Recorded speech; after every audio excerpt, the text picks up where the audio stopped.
Media TV के live session में। नमस्कार। नाम क्या हुआ आपका?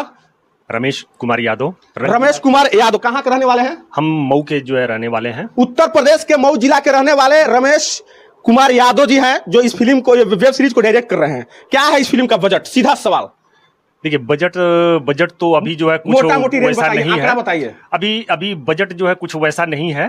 फिर भी क्या बताएं। मतलब अब तो चर्चा चल रहा है कि इसमें 2-3 फिल्म बन जाएंगे, मतलब क्या है इस फिल्म का भाई, बजट? जो आज की जो फिल्में बन रही हैं, हाँ। जिस स्तर की बन रही हैं जी, उस स्तर की फिल्में तो हम जानते हैं कि 2 तो बनी जाएगी। अच्छा, इस वेब सीरीज से, इसके बजट से जी। 2 फिल्में तो बनी जाएंगी। तो आप समझ गए होंगे, अब खुल के बताने का जरूरत नहीं है। अब एक और आपसे मेरा आखिरी शॉर्ट में सवाल है, इस वेब सीरीज को लोग क्यों देखेगा? इसमें क्या देखने से संदेश मिलेगा? देखिए, इस वेब सीरीज के अंदर जी, हम भोजपुरी को जो है प्राथमिकता दे करके जो है कर रहे हैं।